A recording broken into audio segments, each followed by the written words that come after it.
What's going on, everyone? Welcome back. Today, we're going to be taking an early look at my top 12 running backs for the 2024 fantasy football season. So sit back, relax.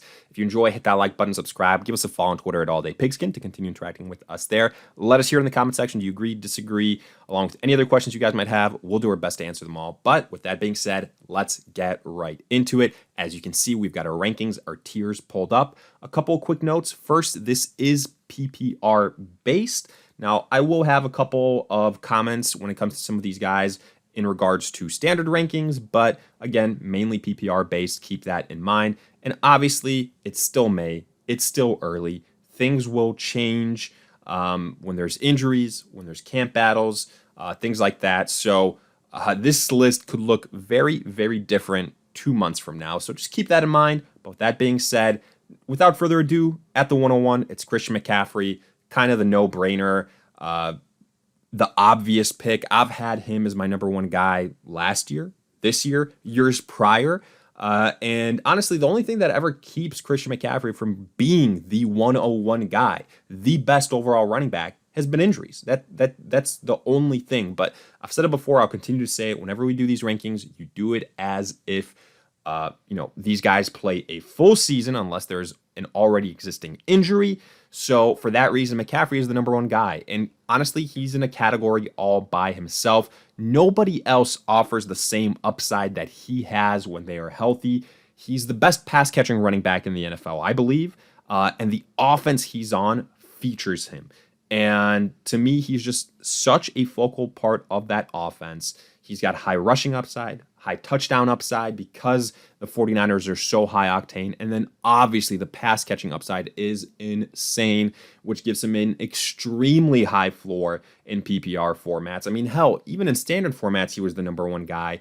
And he really didn't let you down at any point in the season. You put him in your lineup and you knew you were getting at least 15, but honestly, probably 20 plus, right? So that's it. Christian McCaffrey, the 101 pick. He deserves to be the top overall player, top overall running back. Nothing else to say here. Next, we go to our tier 2 guys. And the way I'm viewing the tier 2 guys is basically the contenders to finish as the top overall running back, not named Christian McCaffrey, just because, again, no slight to them, but I think Christian McCaffrey is in a category by himself. So at number 2, I've got Breece Hall of the New York Jets. And all things considered, even without Aaron Rodgers, he put together a decent season last year. And I think it will only get better with Aaron Rodgers returning from his injury.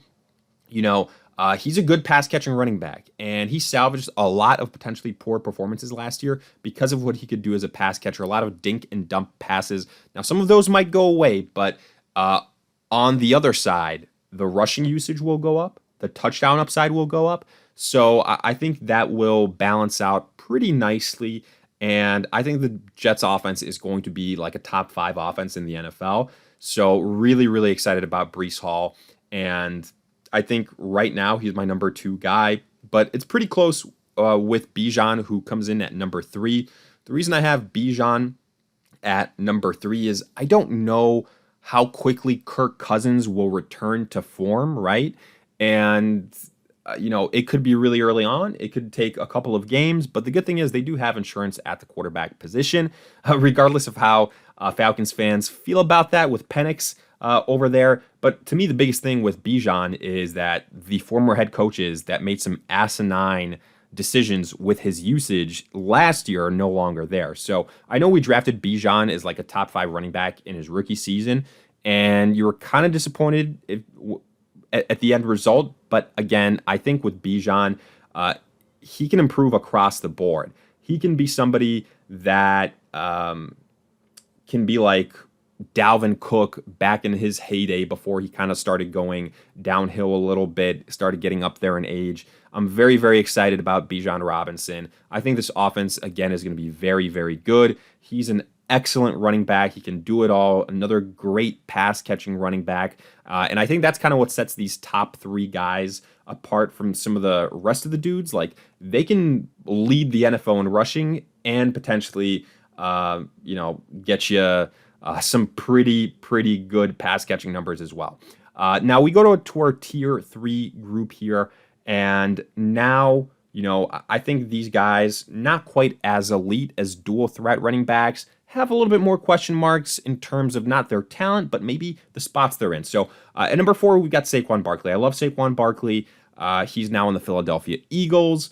I think honestly the main thing with him is kind of what it was in years prior. It's like you're with a quarterback that's going to take away rushing opportunities and some rushing touchdown upside. So that's the main thing. I think that otherwise Saquon Barkley is in a better situation, better offense. Jalen Hurts has done a really good job of making that a potent offense, and all the other additions that they have definitely much better than that of the New York Giants. So the good news is we're not going to be in situations where Barkley is phased out offensively because the Eagles are down like double digits, 2-3 scores hopefully. So that's the bonus side for me. I think that out of these 3 guys in the tier 3 group, he's kind of the most well-rounded. That's why he comes in at the top spot. Then number 5, I've got Jahmyr Gibbs. Now, again, I mentioned this is PPR based. That's why I've got Jahmyr Gibbs a little bit higher than Jonathan Taylor. And honestly, if you want to have Gibbs at the number 4 spot, I kind of get it because he is an exceptional pass catcher. But what worries me is obviously David Montgomery, because David Montgomery last year proved to be the much better value pick out of this backfield. It was an electric offense, and everybody had scoring opportunities. The difference is you got David Montgomery several rounds later after Jahmyr Gibbs, and guess what? That's the case again this season. But Gibbs did prove that he is somebody that can be a focal part of the offense and carry the position, especially when David Montgomery was out. But because of what he can do as a pass catcher, I do like Jahmyr Gibbs. I think he's got a little bit of a higher floor than Jonathan Taylor. And with Jonathan Taylor, you've got kind of similar to Saquon Barkley, the rushing quarterback aspect. You've got Anthony Richardson, who I do think, being a younger quarterback, missed a lot of time last year due to injury.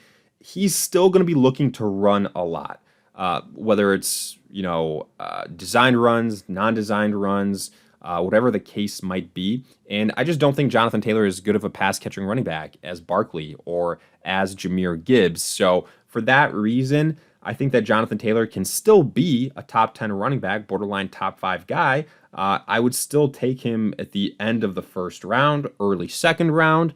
But I do think he will have the upside capped a little bit, similar to Saquon Barkley, because of Anthony Richardson's presence.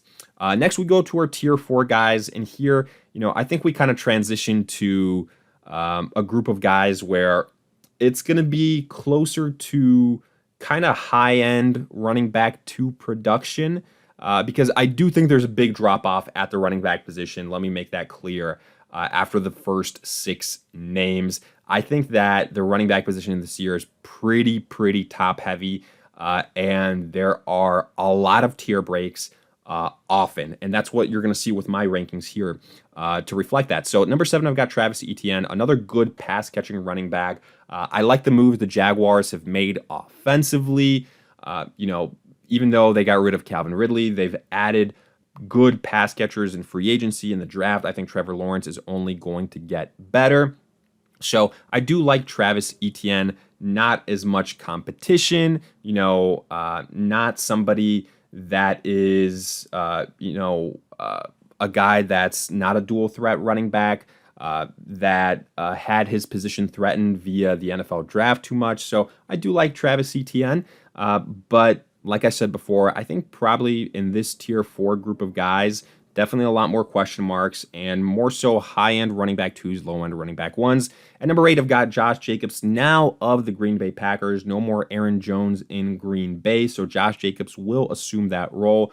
I do prefer Josh Jacobs, a little bit younger, a little bit more spry, but can still do a lot of the things that Aaron Jones did. I don't think he's as great of a pass catcher, but he will be given those opportunities.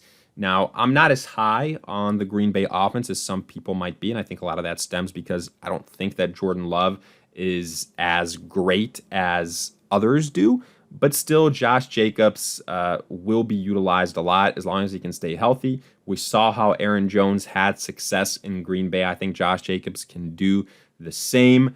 But when we get to this group of running backs, I think they're more well-suited for like round 3 selections potentially. afterwards, we get to Kyren Williams, and, this is where it really gets kind of question-filled because Kyren Williams, look, if the Rams didn't add Blake Corum, Kyren Williams would be higher on this list. I could be convinced to put him in the tier 3 category because the way the Rams utilized him and the success that he had was absolutely beautiful to watch. And as long as Matthew Stafford is there, man, what Cooper Kupp and Puka Nacua do through the air to open up things for the rushing attack, it's sensational. And I think the Rams, as long as those guys stay healthy, will be a very good offense. But I am a little bit worried about the addition of Corum. It's not like it was late round draft capital that the Rams invested in him. He was consensus top 3 rookie running back in this draft, I would say. So I do think we have to watch for Kyren Williams' production to dip. I will be honest with you guys, but I still think he can put up RB1 numbers. And like the question marks that I have with him, I have just as many, if not more, question marks with the guys afterwards. So at number 10, I've got Rachaad White of the Tampa Bay Buccaneers. Breakout season last year, kind of started out rather slow, honestly, but then the floodgates opened and he was a pass-catching phenomenon. And, even if the rushing yards and maybe touchdowns sometimes weren't there, what he did as a pass catcher really, really salvaged his value. And that's why sometimes, I have these type of guys that don't have that proven production consistently a little bit lower. I want to see them prove it again a second time. And then I'll more confidently be able to say, okay, this production is here to stay. Also on top of that, being fully transparent, Baker Mayfield saying, okay, he's going to duplicate his success that he had last year, this year. We haven't really seen that from Baker Mayfield before ever in his career. It's been like one good year and then it's been subpar. So to me, that's one of those situations where I think a lot of it is riding on which version of Baker Mayfield we get. And if the Bucs continue to utilize Rachaad White in the same way. But for PPR aspects, I do think he cracks the top 10. In standard formats, however, that would not be the case. Now, let's go to our tier 5 guys here. And at number 11, I've got Alvin Kamara. And with Alvin Kamara, I think that, he's a very intriguing guy. I think that the talent is still there. There were weeks where he carried you last year, but then you got into situations where, he just wasn't utilized. He wasn't game planned, but he can do all the things that you want him to do still. Like, he's still a great pass catching guy. Offensively, though, Derek Carr had a lot of issues. Taysom Hill vultured him. He's getting a little bit older. He did have the suspension last year as well, so let's keep that in mind. But I would still take a chance in Alvin Kamara. I think he can be a borderline RB1. I'm just very, very curious what happens with quarterback and if we get more consistencies there.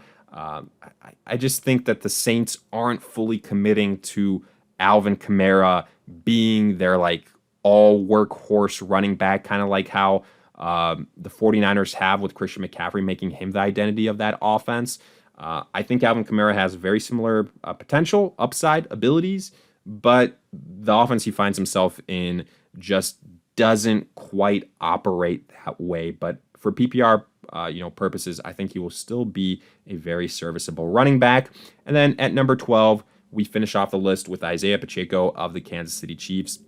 Now, with Pacheco, I think that you have a situation where a lot of it has to do with the offense. Honestly, I think there's other running backs on this list that are more talented than him. But they don't play with Patrick Mahomes. They don't play on an offense that has been retooled, that still has Travis Kelce, that has Rashee Rice, even though he has, his off-the-field issues.